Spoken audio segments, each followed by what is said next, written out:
Together we will fight, fight, fight, and we will win, win, win. We're going to win, win, win. Donald John Trump को आज दुनिया America के 45वें और 47वें राष्ट्रपति के तौर पर जानती है। ऐसा राष्ट्रपति जो डिप्लोमेसी से ज्यादा पैसे और ताकत पर भरोसा करता है, जो किसी भी संप्रभु इलाके को खरीदने या कब्जाने की धमकी देता है, जिसके दोस्तों में सुपीरियरिटी कॉम्प्लेक्स नाम की शय जरूर पाई जाती है और जिसको सिर्फ एक ही चीज पसंद आती है, वो है हर तिकड़म लगाकर जीतना। ये सारी चीजें आज डोनाल्ड ट्रंप की पहचान का हिस्सा है। लेकिन उनका ये कैरेक्टर एक दिन में नहीं बना। इसके पीछे उनके बचपन का ट्रॉमा है, बाप की सख्ती है, ग्लैमर बेचने की आदत है, ज्यादा से ज्यादा कमाने की भूख है और पैसे और पावर से कुछ भी हासिल करने का अहंकार भी है। नमस्ते, मैं आयुष हूं और आज हम क्यूरिस्तान में आपको डोनाल्ड जे ट्रंप की पूरी कहानी सुनाने जा रहे हैं।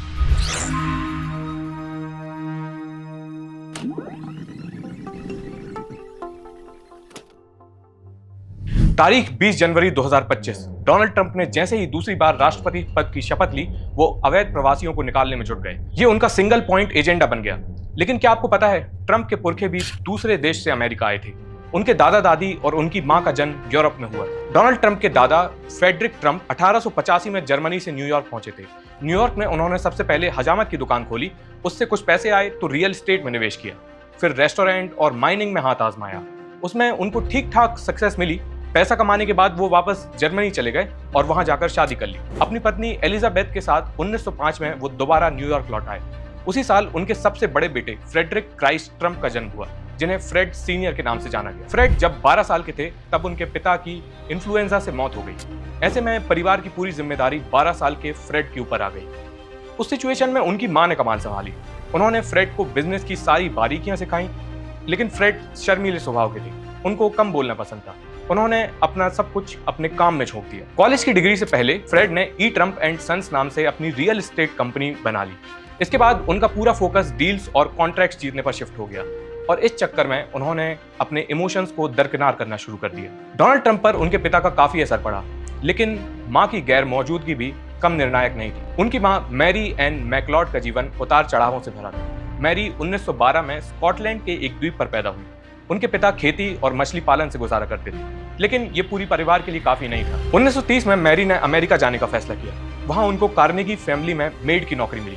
कार्नेगी अमेरिका के सबसे रसूखदार लोगों में गिने जाते हैं। उनके नाम पर थिंक टैंक्स वगैरह चलते हैं, यूनिवर्सिटीज चलती हैं। 1935 में मैरी की मुलाकात फ्रेड ट्रंप से हुई और अगले ही साल उन्होंने शादी कर ली। उनके 5 बच्चे हुए। डोनाल्ड ट्रंप चौथे नंबर पर हैं। उनकी पैदाइश का साल है 1946। जब ट्रंप पैदा हुए तो उन्हें मां से खूब प्यार मिला, लेकिन जैसे ही वो 2 साल के हुए, उनका छोटा भाई रॉबर्ट आ गया और इसके बाद मां से मिलने वाला प्यार बंटने लगा। उसी समय मैरी को हेल्थ प्रॉब्लम हुई। ऐसा लगा कि उनकी जान नहीं बचेगी, मगर वो किसी तरह बच गई। लेकिन इस दौर में उनका बच्चों से ध्यान पूरी तरह हट गया। दूसरी तरफ फ्रेड की बच्चों को पालने में कोई दिलचस्पी नहीं थी। वो चीखने, चिल्लाने और पीट कर अपना फैसला मनवाने में यकीन रखते थे। उन्होंने अपने बच्चों के दिमाग में एक बात भर दी कि अधिकतर लोग कमजोर होते हैं। अगर राजा बनना है तो लोगों को हटाकर आगे बढ़ना होगा। एक कोट वो बार बार दोहराते थे, You have to be a killer if you want to be a king.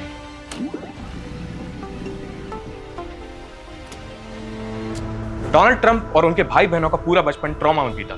इसने आगे चलकर डोनाल्ड के बड़े भाई फ्रेडी को खत्म कर दिया। उनके पिता फ्रेड ने उन्हें उत्तराधिकारी के तौर पर चुना था, लेकिन वो ना तो किलर थे और ना ही किंग। उन्हें अपने हिसाब से जीना पसंद था। वो पायलट बनना चाहते थे, लेकिन ये उनके पापा को पसंद नहीं आया। जब फ्रेडी ट्रंप पायलट बन गए तो उन्हें उनके बाप ने ही बुली किया। यहां तक कि डोनाल्ड ने भी अपने बड़े भाई को नहीं बख्शा। इस रवैये ने फ्रेडी को काफी नेग्लेक्टेड फील कराया और इसको भुलाने के लिए उन्होंने शराब का सहारा लिया। शराब की लत ने उनका प्रोफेशनल और पर्सनल जीवन तबाह कर दिया। आखिरकार 1981 में 42 साल की उम्र में फ्रेडी की हार्ट अटैक से मौत हो गई। बाद के वर्षों में ट्रंप ने अपने बड़े भाई का मजाक उड़ाने पर अफसोस जताया था। हालांकि उन्होंने बड़े भाई की मौत से एक सबक भी लिया। ट्रंप दावा करते हैं कि उन्होंने उस घटना के बाद शराब और सिगरेट से दूर रहने का फैसला किया। एक तरफ फ्रेडी ने सख्ती के आगे सरेंडर कर दिया था, जिसके चलते उन्हें ताउम्र दरकिनार किया जाता रहा। वहीं दूसरी तरफ डोनाल्ड बार बार अपने पिता से भिड़ जाते थे। ये रवैया उनके पिता को पसंद था और उन्होंने डोनाल्ड को अपने हिसाब से ट्रेन करने का मन बनाया। किलर और किंग वाली थ्योरी उनके अंदर कूट कूट कर भरी गई। इसने डोनाल्ड का बचपन गढ़ा। वो खुद को दूसरों से बड़ा मानने लगे। छोटी छोटी चीजों को लेकर उनके अंदर गुस्सा भरता गया और इसका ताप स्कूल में उनके साथियों और टीचर्स को झेलना पड़ रहा था। बात बात पर झगड़ा करना और जिद पाल लेना उनकी आदतों में शुमार हो गया। 1987 में आई किताब the art of the deal में डोनाल्ड ट्रंप ने इस बात को स्वीकार किया था। उन्होंने कहा था, मैं एलिमेंट्री स्कूल में भी बहुत जिद्दी और एग्रेसिव था। मैंने दूसरी क्लास में अपने म्यूजिक टीचर को इसलिए मुक्का मार दिया था क्योंकि मुझे लगता था कि उनको म्यूजिक के बारे में कुछ नहीं पता था। इसके लिए मुझे स्कूल से बाहर भी निकाल दिया गया और मैं इसको लेकर बहुत गर्व महसूस नहीं करता हूँ, लेकिन मेरे अंदर हमेशा से जबरदस्ती अपनी बात मनवाने की इच्छा रही है। अब बस ये अंतर आ गया है कि मैं मुक्के मारने की जगह दिमाग का इस्तेमाल करने लगा। ये फैक्टर आपको डोनाल्ड ट्रंप की लाइफ में बाद के दिनों में भी देखने को मिलेगा। जब वो कहते हैं कि मैं ग्रीनलैंड को खरीद लूंगा, पनामा कैनाल पर फिर से कब्जा करूंगा, कनाडा को अमेरिका का 51वां राज्य बनाऊंगा या गाजा पट्टी को रियल एस्टेट साइट में तब्दील कर दूंगा, तब वो संवैधानिक बाध्यताओं, नैतिकताओं या कानूनी बारीकियों पर ध्यान नहीं देते। ये उनकी जिद और अहंकार है जिसके चलते वो जरूरी चीजों को दरकिनार कर देते हैं। उन्हें लगता है कि पैसे और पावर से कुछ भी हासिल किया जा सकता है।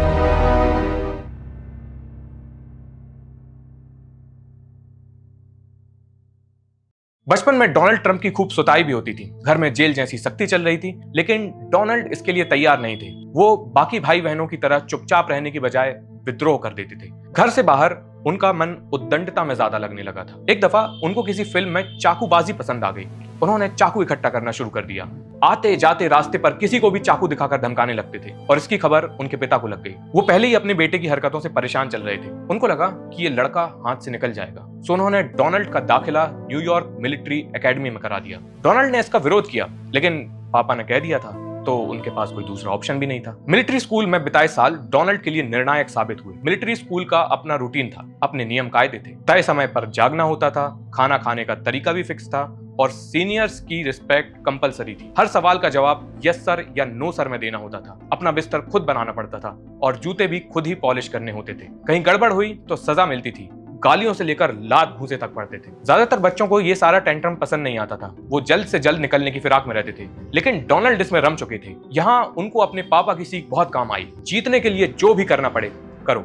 इस मिलिट्री स्कूल में डोनाल्ड ने पहली बार प्रॉपर कंपटीशन का माहौल देखा। सबसे बेहतर जूतों से लेकर खेल कूद तक उनकी कोशिश सब में आगे निकलने की रहती थी। उनको हमेशा नंबर 1 बनना था, सबसे अलग दिखना था। जब उनको राइफल रैक की जिम्मेदारी मिलती तो वो पूरा मन लगाकर राइफल की सफाई करते थे। उनकी यूनिफॉर्म हमेशा चमकदार रहती थी और जब इंस्पेक्शन का मौका आता तो वो छोटी छोटी गलतियों के लिए भी कैडेट्स को पीट देते थे। उनको हर चीज अपने हिसाब से चाहिए थी, उसमें थोड़ी सी भी गुंजाइश बर्दाश्त नहीं थी। इसी की बदौलत वो एकेडमी में कैप्टन रैंक तक पहुंच गए। ये कैडेट्स को मिलने वाली सबसे ऊंची पोस्ट में से एक थी। वेंडा ब्लेयर ने अपनी किताब द ट्रंप में लिखा है, न्यूयॉर्क मिलिट्री एकेडमी ने ट्रंप को फलने फूलने का मौका दिया। उस जगह ने कॉम्पिटिटिवनेस और एग्रेशन को दबाने की बजाय उभरने दिया। वो जगह ऐसी थी जहां पर जीतना सबसे ज्यादा जरूरी था। इस मिलिट्री एकेडमी में डोनाल्ड ट्रंप 3 साल तक रहे। उसके बाद की पढ़ाई उन्होंने फॉर्डहम यूनिवर्सिटी से की। फिर उन्होंने यूनिवर्सिटी ऑफ पेंसिल्वेनिया में दाखिला लिया। वहां से इकोनॉमिक्स और बिजनेस की डिग्री ली। ये सब 1960 के दशक में हो रहा था और इसी दौर में अमेरिका वियतनाम में एक अंतहीन जंग लड़ रहा था। हजारों की संख्या में अमेरिका के सैनिक मारे जा रहे थे। उनकी जगह भरने के लिए अमेरिका की सरकार एक ड्राफ्ट सिस्टम लेकर आई। इसके जरिए नौजवानों को वियतनाम में लड़ने के लिए भर्ती किया जा रहा था। 1966 में ट्रंप को इसके लिए फिट घोषित किया गया, लेकिन उन्होंने पढ़ाई के नाम पर छूट ले ली। 1968 तक उनकी कॉलेज की डिग्री भी पूरी हो चुकी थी। इतने समय में उन्होंने 4 बार वियतनाम में अपनी तैनाती टाली और कॉलेज खत्म होने के बाद उनके पास एक ही ऑप्शन बचा था, वो था मेडिकल ग्राउंड पर रियायत पाने का रास्ता। 1968 में 2 डॉक्टर्स ने उनके टखनों में दिक्कत वाला पर्चा भर कर दिया और इसके चलते उन्हें फिर से छूट मिल गई। उन्हें सिर्फ नेशनल इमरजेंसी या ऑफिशियल वॉर की सिचुएशन में ही वियतनाम भेजा जा सकता था, लेकिन अमेरिका ने वियतनाम में कभी जंग का आधिकारिक ऐलान किया ही नहीं और इसी वजह से ट्रंप वहां जाने से बच गए। 2018 में न्यूयॉर्क टाइम्स ने अपनी एक रिपोर्ट में दावा किया कि जिन डॉक्टर्स ने ट्रंप के लिए पर्चा लिखा था वो उनके पिता के बनाए अपार्टमेंट्स में रहते थे। उनका ऑफिस भी फ्रेड ट्रंप की बिल्डिंग में ही था, लेकिन इस बात की पुष्टि नहीं हो पाई है कि उनके ऊपर फेक डॉक्यूमेंट्स बनाने का किसी तरह का दबाव था। जो भी हो, ट्रंप वियतनाम नहीं गए। अगर जाते तो आज कहानी कुछ और होती।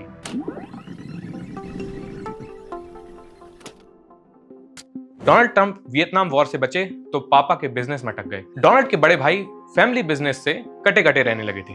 तब फ्रेड ने डोनाल्ड को तैयार किया। स्कूल और कॉलेज में जितना भी समय बचता था उसको बिजनेस सीखने में देना होता था। डील से लेकर उद्घाटन तक सब में फ्रेड उनको अपने साथ ले जाते थे। इसी दौरान घटी एक घटना ने डोनाल्ड का नजरिया बदल कर रख दिया। ये सन 1964 की बात है। न्यूयॉर्क में वेराजानो नेरोज ब्रिज का उद्घाटन हो रहा था। 5000 से ज्यादा लोग उसको देखने आए थे और इस समारोह में फ्रेड गेस्ट थे। वो डोनाल्ड को भी अपने साथ ले गए। डोनाल्ड ने वहां एक अनोखी चीज देखी। राजनेता और बिजनेसमैन भाषण दे रहे थे, वाहवाही लूट रहे थे, जबकि ब्रिज का डिजाइनर एक कोने में चुपचाप खड़ा था। किसी ने उसका नाम तक नहीं लिया। इस घटना से ट्रंप ने सीख ली, जो उन्होंने ट्रंप नेशन के राइटर टिम ओब्रायन को बताई। उन्होंने कहा, हम एक निर्मम दुनिया में रहते हैं। अगर तुम अपने बारे में दुनिया को नहीं बताओगे तो तुम्हें कोई नहीं पूछेगा। डोनाल्ड ने यह सबक हमेशा याद रखा। उन्होंने 1 का 3 बताने और अपनी इमेज चमकाने के लिए तमाम तिकड़म अपनाए और ऐसे ऐसे कि उनका उपक्रम प्रोपेगेंडा वॉर में बदल गया। इस पर आगे डिटेल में बात करेंगे। अभी उनके बिजनेस करियर पर थोड़ा फोकस करते हैं। डोनाल्ड ट्रंप का फुल फ्लेजेड बिजनेस करियर 1970 के दशक में शुरू हुआ। उनके पिता का साम्राज्य न्यूयॉर्क के ब्रुकलिन में था,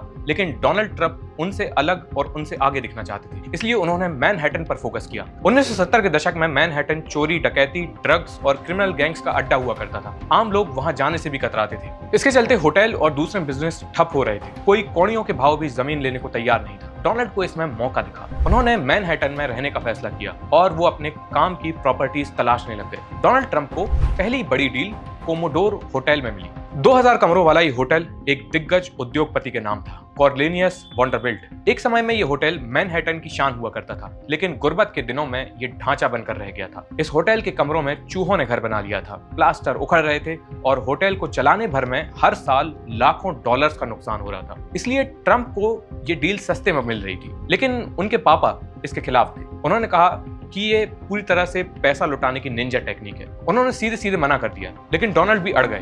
उन्होंने पिता के मना करने के बावजूद ये होटल खरीदा और होटल चेन कंपनी हयात के साथ मिलकर इसको रेनोवेट कराया। रेनोवेशन के बाद इस होटल को ग्रैंड हयात के नाम से जाना गया। कोमोडोर की सफल डील के बाद ट्रंप ने और भी कई पुरानी बिल्डिंग्स खरीदी। इनमें से एक बॉनविट टेलर डिपार्टमेंटल स्टोर भी था, जिसकी जमीन पर ट्रंप का सिग्नेचर प्रोजेक्ट बना, ट्रंप टावर। ये 58 मंजिला इमारत लग्जरी और मॉडर्निटी का सिंबल बन गई। इसी इमारत के ऊपरी 3 फ्लोर्स पर ट्रंप का पेंट हाउस था और यहीं से ब्रांड ट्रंप की शुरुआत हो रही थी। भले ही डोनाल्ड ने अपने पिता की सलाह को दरकिनार कर दिया था, लेकिन वो उनके कनेक्शन का फायदा उठाने से बिल्कुल नहीं चूकते थे। फ्रेड के कनेक्शन की वजह से उनको टैक्स में छूट मिली, आसानी से लोन्स मिले और उनके लिए नियमों को साइडलाइन किया गया। इस खेल में सरकारी लोगों की पूरी मिली भगत थी और इसी की बदौलत ट्रंप का रियल एस्टेट बिजनेस परवान चढ़ता गया। आज के समय में ट्रंप टावर अमेरिका के अलावा दूसरे देशों में भी दिख जाएंगे। भारत के कई शहरों में भी ट्रंप टावर्स मौजूद। लेकिन डोनाल्ड ट्रंप इसी बिजनेस में सिमटकर नहीं रहना चाहते थे। उन्होंने अलग अलग सेक्टर्स में इन्वेस्ट करना शुरू किया। 80 और 90 के दशक में ट्रंप का नाम चारों तरफ दिखने लगा था। जैसे 1987 में उन्होंने ब्रुनई के सुल्तान से एक सुपर यॉट खरीदा और उसका नाम ट्रंप प्रिंसेस रखा गया। कुछ दूसरे वेंचर्स भी देख लीजिए, Trump golf, Trump airlines, Trump network, Trump magazine, Trump casinos, Trump bar, Trump vodka, Trump ice, Trump chocolate, Trump board game, Trump cards, Trump sticks आदि इत्यादि, पता नहीं क्या क्या है। 1990 के दशक में ट्रंप ने मिस यूनिवर्स ऑर्गेनाइजेशन को खरीद लिया। ये कंपनी 3 ब्यूटी कॉम्पिटिशंस करवाती थी, मिस यूनिवर्स, मिस यूएसए और miss tin USA. Beauty competitions खरीदने के 2 फायदे थे। पहला, ब्रांड ट्रंप को उन देशों तक पहुंचाया जा सकता था जहां वो अपना बिजनेस शुरू करना चाहते थे। ये फाइनलिस्ट और विनर्स की लिस्ट में भी दिखता है। ट्रंप कंपटीशन के बीच में सभी कॉन्टेस्टेंट से मिलते थे। फिर जब फाइनल लिस्ट आती तो उसमें उन्हीं देशों की लड़कियों का नाम होता जिनके साथ ट्रंप बिजनेस करना चाह रहे थे या जहां बिजनेस फैलाने का उनका इरादा था। दूसरा फायदा यह हुआ कि ट्रंप को अपनी इमेज एस्टैब्लिश करने का एक मौका भी मिल गया। ट्रंप ने हमेशा ग्लैमर बेचने पर भरोसा दिखाया। उनकी एक थ्योरी रही है कि लोगों को फैंटेसी पसंद आती है, वो दूसरों को अपने सपनों की जिंदगी जीते देखकर एक्साइटेड होते हैं। ब्यूटी कॉम्पिटिशंस में ट्रंप हमेशा महिलाओं से घिरे होते थे, उनके साथ पार्टियां करते थे। इसने उनकी टफ गाय और माचो मैन वाली छवि बनाकर दी। इन सब के अलावा 2004 में ट्रंप ने अपने नाम की यूनिवर्सिटी भी शुरू की, लेकिन 2011 में वो बंद हो गई। GoTrump.com नाम से उनका एक सर्च इंजन भी था गूगल की तरह, और वो भी फेल हो गया। लेकिन फेल होने वाले वेंचर्स ने भी ट्रंप को पर्याप्त पब्लिसिटी दी। कहते हैं ना, no publicity is bad publicity. भले ही आपकी बारे में नेगेटिव बातें कही जा रही हैं, लेकिन उसी बहाने लोग कम से कम आपके बारे में बात तो कर रहे हैं, आपका नाम तो चल रहा है। ट्रंप इसी फिलॉसफी में यकीन करते थे, आज भी करते हैं। वो ब्लंट बातें करते हैं, जो मन में आया बोल देते हैं। इसको लेकर उनको क्रिटिसाइज भी किया जाता है, लेकिन ट्रंप को हेडलाइंस का गेम अच्छे से पता है। उनको मालूम है कि लोगों का ध्यान अपनी तरफ कैसे खींचना है। नेगेटिव पब्लिसिटी ही सही, लेकिन उनका प्रचार तो हो रहा है। ये सबक उन्हें जीवन में बहुत पहले मिल गया था। काम करो, लेकिन काम से ज्यादा उसका प्रचार जरूरी है।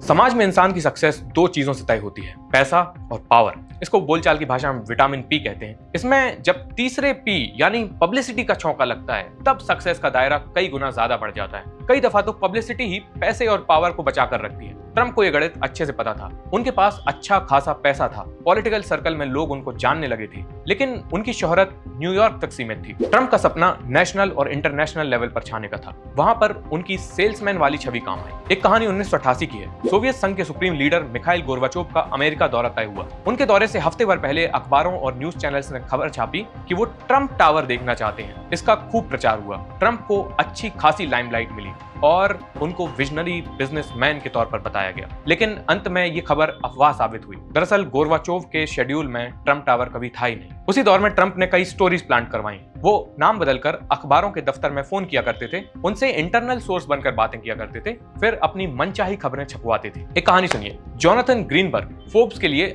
अमेरिका के सबसे अमीर लोगों की लिस्ट बनाते थे। 1984 का साल था। एक दिन वो ऑफिस में फाइलें खंगाल रहे थे, तभी उनकी मेज पर रखे फोन की घंटी बजी। फोन करने वाले ने अपना नाम जॉन बैरन बताया। बैरन ने कहा, मैं ट्रंप ऑर्गेनाइजेशन में सीनियर पोस्ट पर काम करता हूँ, अपने साहब के बारे में कुछ बताना चाहता हूँ। बात कुछ ऐसी है कि हमारे साहब के पास $100 मिलियन की संपत्ति है और उनको फोर्ब्स 400 की लिस्ट में शामिल किया जाना चाहिए। ग्रीनबर्ग ने बैरन की बात मान ली और अगले 5 सालों तक उन्होंने ट्रंप को फोर्ब्स 400 में जगह दी। लेकिन ये कोरा झूठ था। ट्रंप की संपत्ति $5 बिलियन से भी कम थी और जॉन बैरन नाम का कोई शख्स था ही नहीं, वो एग्जिस्ट ही नहीं करता था। असल में डोनाल्ड ट्रंप ही जॉन बैरन बनकर बात किया करते थे। ट्रंप इतने पर ही नहीं रुके, उन्होंने अपनी पर्सनल लाइफ को टैबलॉइड्स में छपवाने तक से गुरेज नहीं किया। उन्होंने रिपोर्टर्स को अपने बेडरूम तक में एंट्री दी। अपनी पहली पत्नी इवाना ट्रंप के साथ उनके झगड़े की खबरों को मिर्च मसाला लगाकर परोसा गया। हर दूसरे तीसरे दिन अखबारों के पहले पन्ने पर उनकी गॉसिप छपा करती थी। 1990 में इवाना और डोनाल्ड ट्रंप का तलाक हो गया। इस डिवोर्स केस के दौरान इवाना ने रेप और डोमेस्टिक अब्यूज का आरोप लगाया था, लेकिन सेटलमेंट के बाद वो मामला शांत हो गया। 1990 के दशक में ट्रंप का अफेयर एक्ट्रेस मार्ला मेपल्स के साथ शुरू हुआ। 1993 में दोनों ने शादी कर ली,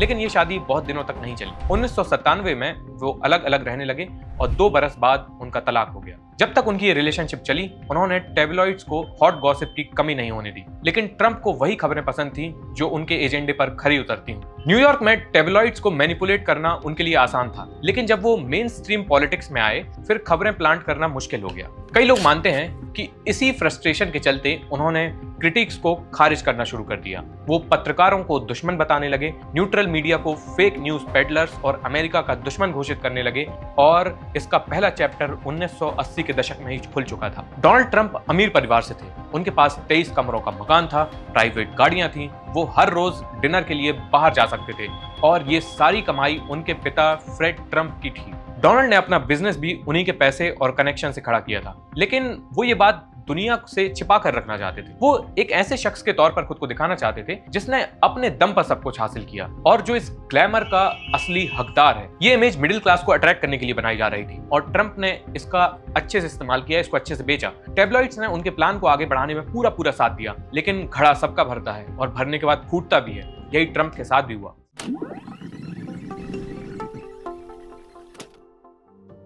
डोनाल्ड ट्रंप अपना बिजनेस बड़ा करने के लिए लोन पर लोन ले रहे थे, लेकिन उसको चुकाने में हालत खराब हो रही थी। इंटरेस्ट इतना ज्यादा था कि वो कमाई पर भारी पड़ रहा था। इसके चलते उनके बिजनेस एक के बाद एक बंद होने लगे। प्रॉपर्टीज बेची जाने लगी, कसिनोज ने खुद को दिवालिया घोषित करना शुरू कर दिया और जिन अखबारों में ट्रंप की ग्लैमरस लाइफस्टाइल के चर्चे होते थे, वही उनको फेलियर बता रहे थे। तभी ट्रंप को एक लाइफलाइन मिली। एनबीसी अपने नए नवेले रियलिटी शो द अप्रेंटिस के लिए होस्ट ढूंढ रहा था। शो का कॉन्सेप्ट बिजनेस फोकस था, जिसमें कॉन्टेस्टेंट्स नौकरी के लिए कंपीट करते हैं। चैनल को एक सफल बिजनेसमैन की तलाश थी, जिसमें करिश्मा हो, जिसके पास टीवी में काम करने का अनुभव हो और उनके शो की वो पहचान बन सके। एनबीसी ने वॉरेन बफेट और रिचर्ड ब्रैंसन जैसे दिग्गज उद्योगपतियों से संपर्क किया, लेकिन किसी के पास समय नहीं था तो कोई उनकी जरूरतों पर खरा नहीं उतर रहा था। फिर उन्हें डोनाल्ड ट्रंप का ख्याल आया। ट्रंप 1980 के दशक से फिल्मों में कैमियो करते आ रहे थे। उनके पास रियलिटी शोज का अनुभव था और वो किसी तरह के पब्लिसिटी स्टंट से कतराते नहीं थे।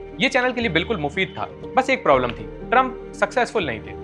एनबीसी ने कहा, इसमें कौन सी बड़ी बात है, सक्सेसफुल होने से ज्यादा सक्सेसफुल दिखना जरूरी है और वो काम हम कर देंगे। इस तरह ट्रंप द अप्रेंटिस के होस्ट चुन लिए गए। ट्रंप को अमीर, सफल और समझदार दिखाने के लिए तमाम तिकड़म अपनाए गए। ट्रंप अपने होटलों को दुनिया में सबसे बड़ा और सबसे बढ़िया बताते, अपने कसिनोज की तारीफें करते, अपने बिजनेसेस के बारे में बड़े बड़े दावे करते। लेकिन एनबीसी ने उनको ऐसा करने से रोका नहीं, ये जानते हुए भी कि ये सब झूठ है। उल्टा उन्होंने अधिकतर एपिसोड्स की शूटिंग ट्रंप की प्रॉपर्टीज में की, जिनमें ब्रांड ट्रंप का भरपूर प्रचार किया गया। ये शो जबरदस्त हिट हुआ, करोड़ों लोग टीवी पर इसको देख रहे थे। द अप्रेंटिस 2004 से 2015 तक चला और इसने डोनाल्ड ट्रंप का नाम अमेरिका के हर घर तक पहुंचा दिया। वो बिजनेस सक्सेस और अमीरी का सिंबल बन चुके थे। द अप्रेंटिस ने ट्रंप को दूसरा मौका दिया था और उन्होंने इसको हाथ से जाने नहीं दिया। इसी शो में उनका एक तकिया कलाम हुआ करता था। जब भी किसी कंटेस्टेंट को शो से निकाला जाता था, तब ट्रंप कहते थे, "यू आर फायर्ड"। ये डायलॉग बाद में उन्होंने पॉलिटिक्स में भी खूब इस्तेमाल किया।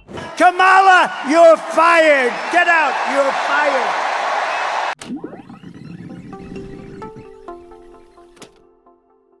डोनाल्ड ट्रंप फिलहाल रिपब्लिकन पार्टी के नेता हैं, लेकिन उनका पॉलिटिकल एफिलिएशन बदलता रहा है। 1987 में उन्होंने पहली बार रिपब्लिकन पार्टी की मेंबरशिप ली। उसी साल उन्होंने पहली बार राष्ट्रपति चुनाव लड़ने की इच्छा जताई और ट्रंप ने अमेरिका के 3 सबसे बड़े अखबारों में फुल पेज का एड छपवाया। इसमें उन्होंने अमेरिका की फॉरेन पॉलिसी पर अपना ओपिनियन दिया था। An open letter from Donald J Trump on why America should stop paying to defend countries that can't afford to defend themselves. इसमें ट्रंप ने बताया था कि क्यों अमेरिका को दूसरे देशों में फौज तैनात करने के लिए पैसे लेने चाहिए, जो ना दें उनको उनके भरोसे छोड़ देना चाहिए। इसी एड में उन्होंने ट्रेड डेफिसिट कम करने की मांग भी की थी। 30 बरस बाद जब ट्रंप पहली बार सत्ता में आए, उन्होंने उसी रूल बुक का इस्तेमाल किया। 32 देशों के मिलिट्री अलायंस नेटो को छोड़ने की धमकी देना, नेटो देशों पर डिफेंस बजट बढ़ाने के लिए दबाव डालना, सहयोगी देशों पर टैरिफ लगाना, उनको टैरिफ अब्यूजर कहना, ये ट्रंप सरकार की कोर पॉलिसीज रही हैं। उन्होंने इसकी झलक 1987 में ही दे दी थी। खैर, जब ट्रंप के लंबे चौड़े विज्ञापन अमेरिका भर में फैले, तब पूछा गया कि क्या वो चुनाव लड़ने जा रहे हैं। ट्रंप ने इससे मना किया, लेकिन आगे बोले, "मुझे लगता है कि अगर मैं चुनाव लड़ा तो जीत मेरी ही होगी।" 1988 के चुनाव में रिपब्लिकन पार्टी ने जॉर्ज H.W. बुश को अपना कैंडिडेट चुना। ये जॉर्ज बुश सीनियर थे। उनके बेटे जॉर्ज W. बुश बाद में अमेरिका के राष्ट्रपति बने। लेकिन जब बुश सीनियर का नॉमिनेशन फाइनल हो रहा था, तब ट्रंप ने उनके एडवाइजर से संपर्क किया। बोले, "आप बुश सीनियर को मनाइए कि वो मुझे अपना रनिंग मेट चुन ले।" रनिंग मेट मतलब उपराष्ट्रपति पद की उम्मीदवारी। अमेरिका में उपराष्ट्रपति के लिए अलग से चुनाव नहीं होता। इसकी जिम्मेदारी राष्ट्रपति पद के उम्मीदवार की है कि वो अपनी पसंद का कोई कैंडिडेट चुनते हैं। अगर वो जीते तो उनका चुना हुआ कैंडिडेट उपराष्ट्रपति बन जाता है। बहरहाल, एडवाइजर ने ट्रंप की बात बुश सीनियर तक पहुंचा दी, मगर उन्होंने इसको बेरुखी से लिया और बात आई गई हो गई। फिर 1999 में ट्रंप ने रिपब्लिकन पार्टी छोड़कर रिफॉर्म पार्टी ज्वाइन कर ली। 2000 के राष्ट्रपति चुनाव से पहले हाइप बनाया गया, मगर 4 महीने के अंदर वो रेस से अलग हो गए। उनके करीबी बताते हैं कि ट्रंप को अंदाजा था कि रिफॉर्म पार्टी के टिकट पर चुनाव जीतना नामुमकिन है। अमेरिका में शुरुआत से ही 2 पार्टी सिस्टम रहा है। 1868 के बाद सत्ता डेमोक्रेटिक और रिपब्लिकन पार्टी के बीच ही रही है। प्रेसिडेंशियल इलेक्शन में कोई तीसरी पार्टी कभी चुनौती नहीं बन पाई। ट्रंप ने ये भांप लिया था और उनका फैसला आगे चलकर वरदान साबित हुआ। उधर 2001 में ट्रंप ने डेमोक्रेटिक पार्टी ज्वाइन कर ली। एक इंटरेस्टिंग बात पता है, 1987 में जब ट्रंप ने एड छपवाया था, तब डेमोक्रेटिक पार्टी ने उनसे संपर्क किया था। उनको एक डिनर इवेंट होस्ट करने का ऑफर दिया गया था और यह भी कहा गया था कि आप हमारी पार्टी ज्वाइन कर लीजिए, फायदे में रहेंगे। मगर ट्रंप ने उनका ऑफर ठुकरा दिया। 2001 में किस्मत उन्हें उसी दरवाजे पर ले गई, लेकिन 2009 में उनका मन फिर से बदला। वो वापस रिपब्लिकन पार्टी में चले गए। 2011 में इंडिपेंडेंट हुए और 1 बरस बाद उन्होंने तीसरी बार रिपब्लिकन पार्टी ज्वाइन की। तब से वो वहीं बने हुए। पॉलिटिक्स में स्टैब्लिश होने से पहले उनके साथ एक इंटरेस्टिंग चीज हुई। उनके जीवन में सोशल मीडिया की एंट्री हुई। मार्च 2009 में उन्होंने ट्विटर ज्वाइन किया और वहां उन्हें लोगों को सीधे एड्रेस करने का स्कोप दिखा। द अप्रेंटिस ने ट्रंप की इमेज को पहले से चमका रखा था। ट्विटर पर लोग उनकी तारीफें करते, कहते कि अमेरिका को आप जैसे राष्ट्रपति की जरूरत है, आपको राष्ट्रपति का चुनाव लड़ना चाहिए, अगर आप चुनाव लड़े तो मेरा वोट आपको ही मिलेगा। इसने ट्रंप को बूस्ट दिया। वो हमेशा से खुद को लेकर ऑब्सेस्ड रहे हैं, उनको अपनी तारीफ सुनना पसंद है। टैब्लॉइड्स और मैगजीन्स में पैसे देकर ये हो रहा था, लेकिन सोशल मीडिया पर बिना पैसे खर्च किए ऑर्गेनिक रीच मिल रही थी और इंस्टेंट रिएक्शन भी। फिर तो सिक्का ही पलट गया। ट्रंप ने सोशल मीडिया को अपना सबसे बड़ा कम्युनिकेशन वेपन बना लिया। फिर 2011 का साल आता है। बराक ओबामा दूसरी बार राष्ट्रपति चुनाव लड़ने का ऐलान करते हैं। उसी दौर में कॉन्स्पिरेसी थ्योरिस्ट अफवाह भी फैलाते हैं कि ओबामा अमेरिका के नेचुरल बॉर्न सिटीजन नहीं है, इसलिए वो राष्ट्रपति बनने के हकदार नहीं हो सकते। ट्रंप ने इस मुद्दे को पकड़ लिया। उन्होंने ओबामा से बर्थ सर्टिफिकेट दिखाने की मांग शुरू की। वो सोशल मीडिया, टीवी इंटरव्यूज और पब्लिक गैदरिंग्स में ओबामा पर आरोप लगाने लगे। ट्रंप का सेलिब्रिटी स्टेटस पहले से ही था। जैसे ही उन्होंने प्रेसिडेंट के खिलाफ मोर्चा खोला, उनकी मास अपील कई गुना बढ़ गई। अमेरिका में राष्ट्रपति चुनाव की प्रोसेस वोटिंग से लगभग 1.5 साल पहले शुरू हो जाती है। पहले फेज में पार्टियां अपने यहाँ इंटरनल इलेक्शन कराती हैं। इसको प्राइमरी बोलते हैं। प्राइमरी इलेक्शन में पार्टी का प्रेसिडेंशियल कैंडिडेट चुना जाता है, जो फाइनल इलेक्शन में पार्टी को रिप्रेजेंट करता है। जब ओबामा के बर्थ सर्टिफिकेट पर हंगामा हो रहा था, उस समय ट्रंप की रेटिंग तेजी से ऊपर गई। उन्हें रिपब्लिकन पार्टी के कैंडिडेट के तौर पर देखा जाने लगा। इसी बीच स्टेट ऑफ हवाई ने ओबामा का बर्थ सर्टिफिकेट पब्लिक कर दिया। सर्टिफिकेट में उनका जन्म स्थान अमेरिका का हवाई था। इसके साथ ही बहस खत्म हो जानी चाहिए थी और ट्रंप को कायदे से माफी मांग लेनी चाहिए थी। लेकिन उनका पहला रिएक्शन था, मैं देखूंगा कि सर्टिफिकेट सही है या नहीं। ट्रंप ने आज तक ना तो गलती स्वीकारी है और ना ही माफी मांगी है। ये ट्रंप की पॉलिसी रही है, never apologise for your mistakes. माफी मांगते ही लोग आपको गंभीरता से लेना बंद कर देते हैं। भले ही ट्रंप ने बर्थ सर्टिफिकेट विवाद को टालने की कोशिश की थी, मगर ओबामा भूले नहीं थे। अप्रैल 2011 में व्हाइट हाउस करस्पॉन्डेंट्स डिनर का आयोजन होता है। इसमें ट्रंप को भी न्योता मिला था। वो अपनी पत्नी मेलानिया के साथ पहुंचे थे। बराक ओबामा वहां पर स्पीच देते हैं और स्पीच के पहले ही पैराग्राफ में बर्थ सर्टिफिकेट का मुद्दा आ जाता है। ओबामा सीधे सीधे ट्रंप पर निशाना साधते हैं। वो कहते हैं, बर्थ सर्टिफिकेट का मसला खत्म होने से अगर कोई व्यक्ति सबसे ज्यादा खुश है तो वो डोनाल्ड ट्रंप हैं। अब वे और भी दूसरे जरूरी मुद्दों पर ध्यान दे सकते हैं, जैसे कि क्या मून लैंडिंग फेक थी, रॉसवेल में क्या हुआ था और बिगी और टुपाक कहाँ हैं। ओबामा की स्पीच का फोकस ट्रंप पर ही रहा। उन्होंने काफी देर तक उनका मजाक उड़ाया। जब ओबामा बोल रहे थे, पूरी सभा तालियां पीट रही थी, ठहाके लगा रही थी, मगर ट्रंप का चेहरा सुन्न पड़ गया था। वहां कोई एक्सप्रेशन नहीं दिख रहा था। उन्होंने एक शब्द नहीं बोला। But no one is happier, no one is prouder to put this birth certificate matter to rest than the Donald. वो डिनर खत्म होने से पहले ही बाहर निकल गए। उनके करीबी लोगों का दावा है कि उसी रात ट्रंप ने राष्ट्रपति चुनाव लड़ने का फैसला किया। उन्हें हमेशा से लगता था कि एस्टेब्लिशमेंट उनको स्वीकार नहीं करेगा। वे उनको अपने बीच नहीं देखना चाहते और ओबामा की स्पीच ने उनका डर सही साबित कर दिया था। ट्रंप ने कहा, अगर मैं राष्ट्रपति होता तो लोग इस तरह नहीं हंसते। 2012 के चुनाव में रिपब्लिकन पार्टी ने मिट रोमनी को कैंडिडेट चुना था और ओबामा ने उनको आसानी से हरा दिया। रोमनी ने हार स्वीकार भी कर ली, लेकिन कुछ दिनों बाद ही उन्होंने अपने वकीलों को यूएस ट्रेडमार्क ऑफिस भेजा और उनको एक फ्रेज का ट्रेडमार्क कराने के लिए कहा गया। ये फ्रेज था, मेक अमेरिका ग्रेट अगेन। ये आगे चलकर ट्रंप का सिग्नेचर मूवमेंट बन गया। 2015 में सुगबुगाहट हुई कि ट्रंप रिपब्लिकन पार्टी की प्राइमरी में दावेदारी पेश कर सकते हैं, मगर बहुत कम लोग इसको लेकर श्योर थे। भेड़िया आया, ये कई बार हो चुका था। ट्रंप ने 1988, 2000 और 2012 में हाइप क्रिएट किया था और ऐन मौके पर वो पीछे हट जाते थे। उन्होंने हर बार कहा, जब तक मुझे अपनी जीत पक्की नहीं दिखेगी, मैं चुनाव नहीं लड़ूंगा। फिर जून 2015 की तारीख आई। न्यूयॉर्क के ट्रंप टावर में मीडिया और ट्रंप के समर्थकों का जमावड़ा हुआ। वहां ट्रंप बोले, ladies and gentleman, I am officially running for the president of the United States and we are going to make America great again. Ladies and gentlemen, I am officially running for President of the United States, and we are going to make our country great again. इसके बाद तो इतिहास बना। Trump ने Republican party का ticket हासिल किया। Presidential debates में निर्मम रहे। डेमोक्रेटिक पार्टी ने हिलेरी क्लिंटन को मैदान में उतारा था। उन्होंने ज्यादा वोट भी हासिल किए, लेकिन इलेक्टोरल कॉलेज में वो पिछड़ गए। ट्रंप ने राष्ट्रपति का चुनाव जीत लिया था और 20 जनवरी 2017 को डोनाल्ड जॉन ट्रंप अमेरिका के 45वें राष्ट्रपति के तौर पर शपथ ले रहे थे।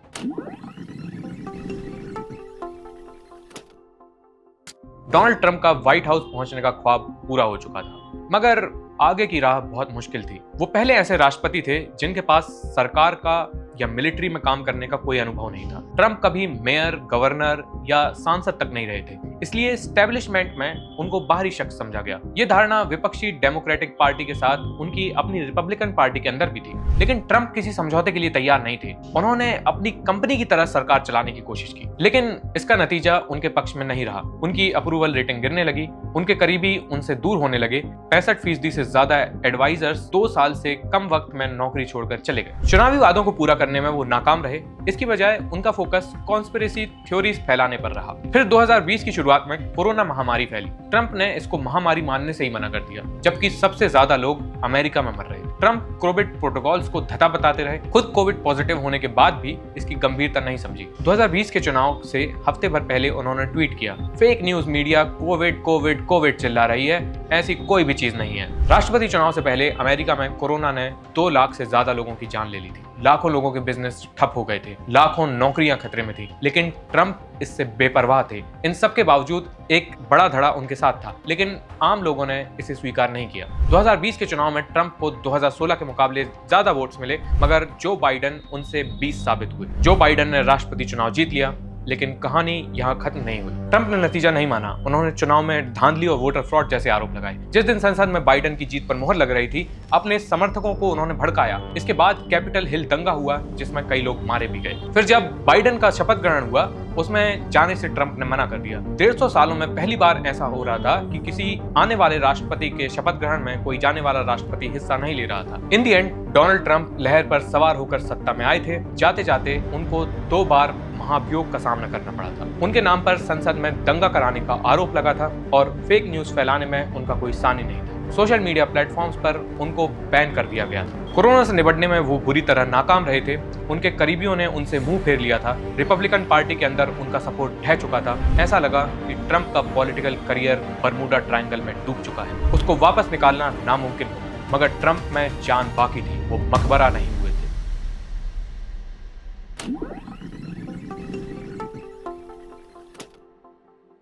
डोनाल्ड ट्रंप की हार के बाद अखबारों ने कुछ ऐसी सुर्खियां लगाई, the terrible experiment is over, यानी एक घटिया प्रयोग खत्म हो चुका है। एक सुर्खी थी, president Donald J Trump the and, Donald Trump का अंत। न्यूयॉर्क पोस्ट ने पहले पन्ने पर लिखा, mister president stop the insanity, इस पागलपन को रोकिए। यानी लेफ्ट राइट सेंटर हर तरफ से ट्रंप को दुत्कारा जा रहा था। उनके ऊपर मुकदमे हो रहे थे। वोटर फ्रॉड से लेकर हश मनी जैसे आरोप लग रहे थे। किसी को उम्मीद नहीं थी कि ट्रंप अब कभी पैरों पर खड़े हो पाएंगे, लेकिन इसी बीच एक दिलचस्प घटना घटी। ट्रंप का घर फ्लोरिडा के पाम बीच पर है। जनवरी 2021 के अंतिम दिनों में रिपब्लिकन पार्टी के सीनियर नेता केविन मैकार्थी उनसे मिलने पहुंचे। वो चाहते थे कि ट्रंप संसद के मिड टर्म इलेक्शन में उनकी मदद करें। यही मैकार्थी 3 हफ्ते पहले ट्रंप को बैन करने की मांग कर रहे थे। खैर, इस मीटिंग ने बता दिया था कि ट्रंप अगर किंग नहीं है तो किंग मेकर जरूर है। उनके बिना रिपब्लिकन पार्टी का आगे बढ़ना मुश्किल होगा। एक डर यह भी था कि ट्रंप अपनी पार्टी बना सकते हैं।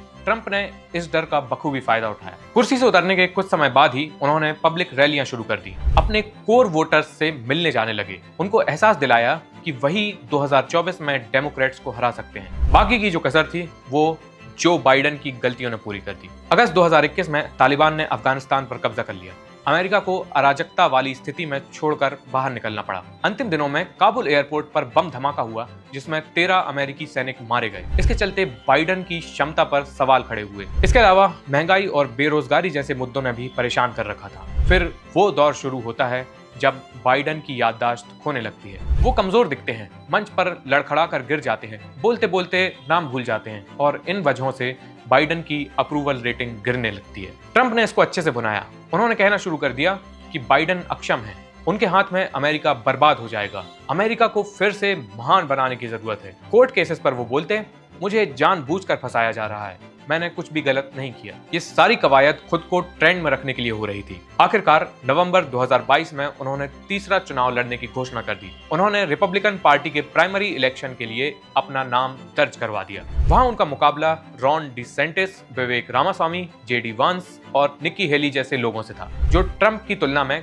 कम विवादित और यंग थे, लेकिन वो टिक नहीं पाए। ट्रंप जितने निर्मम बाइडन के प्रति थे, वैसा ही एग्रेशन रिपब्लिकन प्राइमरी में भी दिखा रहे थे। डेमोक्रेटिक पार्टी में जो बाइडन का नाम सबसे आगे था। उन्होंने कंटिन्यू करने का फैसला किया था। आमतौर पर सिटिंग प्रेसिडेंट्स को प्राइमरीज में कोई खास चुनौती नहीं मिलती। बाइडन के साथ भी यही हुआ। तमाम कमियों के बावजूद उनका टिकट पक्का लग रहा था। उससे पहले जून 2024 में CNN पर पहली प्रेसिडेंशियल डिबेट हुई। इसमें पार्टी के ऑफिशियल कैंडिडेट्स अलग अलग मुद्दों पर बहस करते हैं। ये अनऑफिशियल है, हालांकि वोटर्स का मूड डिसाइड करने में इसकी भूमिका काफी अहम मानी जाती है। जब पहली प्रेसिडेंशियल डिबेट हुई तब किसी भी पार्टी ने अपना कैंडिडेट घोषित नहीं किया था, लेकिन ट्रंप और बाइडन का जो नाम है वो पक्का लग रहा था, क्योंकि प्राइमरी रेस में वो दूसरों से काफी आगे चल रहे थे। बहरहाल 27 जून को ये डिबेट होती है और इसमें जो बाइडन धराशायी हो जाते हैं। उनकी सारी कमजोरियां एक ही समय में सामने आ जाती हैं।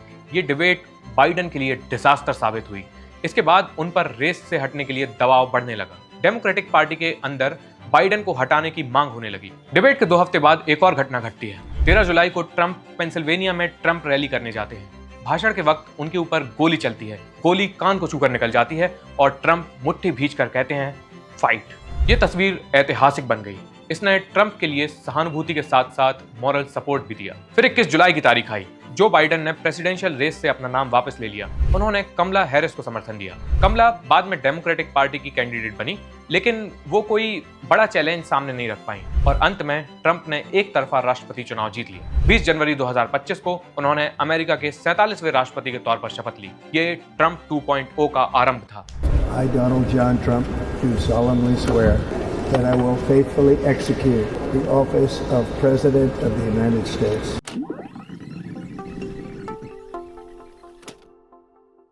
अमेरिकी राष्ट्रपति आमतौर पर अनुभवी और काबिल लोगों को अपनी कैबिनेट में रखते हैं। ट्रंप ने भी अपने पहले टर्म में ये किया था, लेकिन उनका एक्सपीरियंस बहुत अच्छा नहीं रहा। जहाज छोड़ने वालों में वही लोग सबसे आगे थे। ट्रंप ने इससे सबक लिया। दूसरे कार्यकाल में उन्होंने अनुभव और काबिलियत की बजाय वफादारी और विचारधारा को तरजीह दी। उनकी कैबिनेट में ऐसे लोग ज्यादा हैं जो उनके आइडिया पर आंख मूंद कर भरोसा करते हैं। इसलिए आपको ट्रंप 2.0 में एकदम नए नवेले लोग दिखेंगे। डोनाल्ड ट्रंप ने कुछ नई चीजें भी शुरू की हैं जो उनके इलेक्शन प्रॉमिस और सपोर्ट बेस को खुश करने वाली हैं, जैसे department of government efficiency dose, जो सरकारी खर्च में कटौती के बारे में बता रही है। डोज को इलॉन मस्क चला रहे हैं, जिन्होंने ट्रंप के कैंपेन में मिलियंस ऑफ डॉलर्स लगाए और अब उनके साथ साए की तरह रहते हैं। कई लोग मानते हैं कि असली सरकार तो मस्क चला रहे हैं, ट्रंप तो महज कठपुतली है। हालांकि मस्क के पास सफल बिजनेस बनाने का हुनर है, जो कि ट्रंप की सीवी में नहीं दिखता।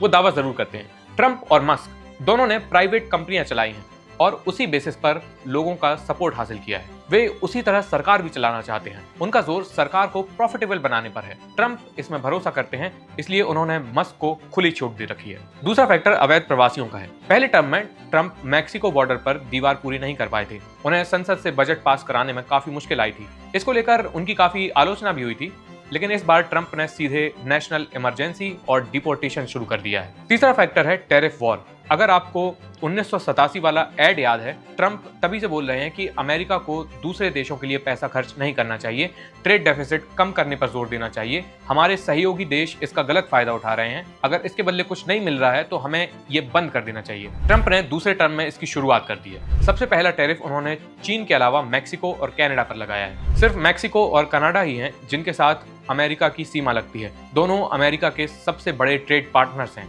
अगर टैरिफ के चलते ट्रेड कम हुआ तो अमेरिका को भी नुकसान झेलना पड़ेगा, लेकिन ट्रंप मानते हैं कि डील करने का यही तरीका सबसे बढ़िया है। चौथी चीज, रियल एस्टेट।